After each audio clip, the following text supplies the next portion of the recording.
नमस्कार, मी दीपक राऊत तुमचे स्वागत करतो आजच्या शेअर मार्केट अपडेटमध्ये। आज मार्केटनं सुरुवात फ्लॅट केलेली आणि एव्हाना दुपारपर्यंत मार्केट फ्लॅट थांबलेलं, पण त्यानंतर सडनली निफ्टी, बँक निफ्टी असेल एव्हाना अदर सेक्टर इंडिसेसमध्ये प्रॉफिट बुकिंग बघायला मिळालं।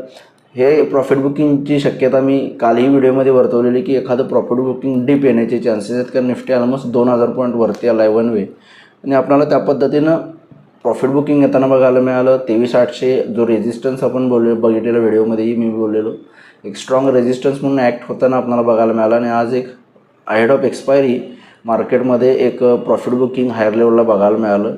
हे काय जनरल आहे, मार्केट ट्रेडिंग टॅक्टिक्स आहेत, या पद्धतीनं मार्केटची मूव असते आणि वेलकम आहे मार्केटमध्ये कोणतीही येणारी फर्दर अशी छोटी मोठी प्रॉफिट बुकिंग ठीक, कारण आपल्याला लोअर लेवलला त्याची परत पुन्हा बाईंग करण्याची संधी मिळते।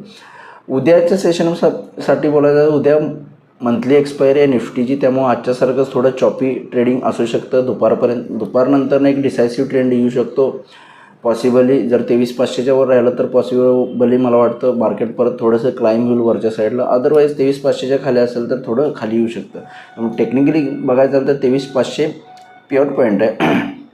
23,500च्या वरती गेला तर 23,650 ते 23,800 हे दोन टप्पे आहेत। 23,650 पहिला रेजिस्टन्स आहे, त्याच्या अभाव गेला तर 23,800पर्यंत जाऊ शकतं। 23,500च्या खाली राहिला तर 23,400पर्यंत एखादी मायनर डिप 100-125 पॉईंटची निफ्टीमध्ये बघायला मिळू शकते उद्याच्या सेशनला। बँक निफ्टीमध्येही बघायचं झालं तर 51,000 लोअर लेवलला फर्स्ट सपोर्ट आहे। 51,000च्या खाली आलं तर 50,700पर्यंत बँक निफ्टी येऊ शकते। 51,500 ते 600 एक स्ट्रॉंग रेजिस्टन्स झोन उद्यासाठी बँक निफ्टीला हायर लेवलला आहे, त्यामुळे हायर लेवलला बँक निफ्टी 51,500 रेजिस्टन्स, लोअर लेवलला 51,000 फर्स्ट सपोर्ट आहे, त्याच्या खाली आलं तर 50,700पर्यंत बँक निफ्टी खाली येऊ शकते। या अनुषंगाने या लेवल्सनुसार तुम्ही बँक निफ्टीमध्ये ट्रेड करू शकता। FIDIचं बाईंगचं म्हणलं तर FIs बाईंगच्या मोडमध्ये आहेत, गेले 7-8 ट्रेडिंग सेशन FIs बाईंग करत आहेत। कालही FIsनी 5,300 करोडचं बाय केले। आजचा डेटा अजून अवेलेबल नाही, पण निश्चित मला वाटतं FIची बाईंग आकडेवारीच असेल। DIs मात्र प्रॉफिट बुकिंग करणं पसंत करत आहेत, 2,700 करोडची प्रॉफिट बुकिंग DIsनी केलेली आहे। आजचा डेटा आपण उद्याच्या व्हिडिओमध्ये बघू शकतो। आज NSEमध्ये 485 शेअर्स वाढले, त्या बाजूला 2134 शेअर्स पडलेत। निफ्टीमध्ये फक्त 10 शेअर्स वाढले, त्या बाजूला 40 शेअर्समध्ये पडझड आहे। सेक्टर इंडिसेसमध्ये सुद्धा ऑटो सेक्टर फ्लॅट बंद झाले, मायनर पॉझिटिव्ह 5 पॉईंट, बाकी सगळे सेक्टर्समध्ये अर्धा ते 1% मंदी बघायला मिळाले, प्रॉफिट बुकिंग बघायला मिळाले। त्यामध्ये लीड केले बँक्स, IT, फार्मा, रिॲलिटी आणि एनर्जी सेक्टर्समध्ये जवळपास 1% मंदी आहे। म्हणजे ब्रॉड बेस्ड प्रॉफिट बुकिंग आपल्याला ॲडव्हान्स डिक्लेरेशन सेक्टर इंडिसेसवरून बघायला मिळतात।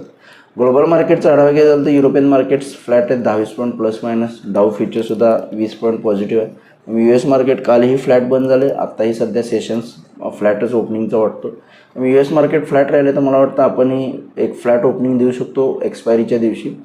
मॉर्निंग किंवा दुपारच्या सत्रापर्यंत तरी मला वाटतं ॲटलिस्ट 1-2पर्यंत मार्केट चॉपी राहू शकतं, पण दुपारनंतर कदाचित डिसायसिव्ह मूव्ह येऊ शकते। पॉसिबिलिटी आहे वरती जाण्याचे, जर 23,500च्या वर मेंटेन राहिलं तर वर जाऊ शकतं, अदरवाईज थोडंसं परत खाली येऊ शकतं। तर बघूया उद्या मार्केट्स कशा पद्धतीनं बिहेव होते। माझा व्हिडिओ ऐकला त्याबद्दल धन्यवाद। माझा व्हिडिओ जास्तीत लाईक करा, शेअर करा, माझ्या चॅनल सबस्क्राईब करून डेली अपडेटसाठी बेल आयकॉनला क्लिक करा। धन्यवाद।